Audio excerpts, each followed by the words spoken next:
Hello friends, आजिर एही video रे आमे शिखिबाकू जाउछु प्रेजेंट परफेक्ट कंटीन्यूअस। देखि पारुथिबे एहार स्ट्रक्चर उपरे आसी जाइछि। एही स्ट्रक्चर अनुसारे आमे सेंटेंस तैयारी करिबा। ओके, प्रेजेंट परफेक्ट कंटीन्यूअस माने हला जे कोनोसी कार्यटा टाइम सहित कंटिन्यू रे थिबो ताहाकू आमे बा सेमितिका सेंटेंस को आमे प्रेजेंट परफेक्ट कंटीन्यूअस कहि थाउ। फॉर एग्जांपल, मु एही कंपनी रे 2010 रु काम करूअछि। I have been working in this company since 2010। से 2 वर्ष रु एही कॉलेज रे पढुअछि। She has been studying in this college for 2 years. जदि since एवं for रो यूज जानी ना हो ताहेले ऊपर ए दुई जनकर डिटेल्स शो करूथिबो। शीघ्र नोट करि नियंतु। तुम बापा सकाल 7टा रु न्यूज पेपर पढुछंती। Your father has been reading the newspaper since morning at 7 o'clock. से 2010 रु कटकरे रहुअछि। He has been living in Katak since 2010.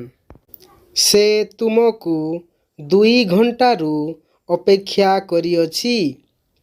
She has been waiting for you for 2 hours. Chintu ओ मिंटू सोमवार दिनरू स्कूल जाउछंती। Chintu and Mintu have been going to school since Monday. मु सेही दिनरू तुम विषय रे भाबुअछि।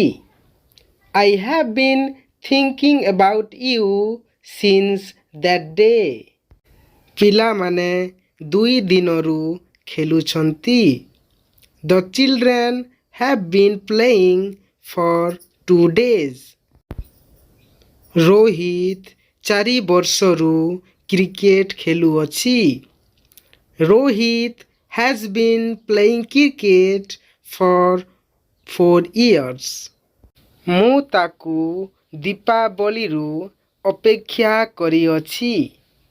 I have been waiting of her since Diwali. आम्भे माने एहा छोटो बेलू खाउअछु। We have been eating this since childhood. तमे केबेठारू इंग्राजी शिखुअछ?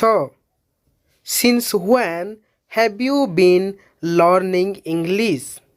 मु 2017 रु इंग्राजी शिखुअछि। I have been learning English since 2017.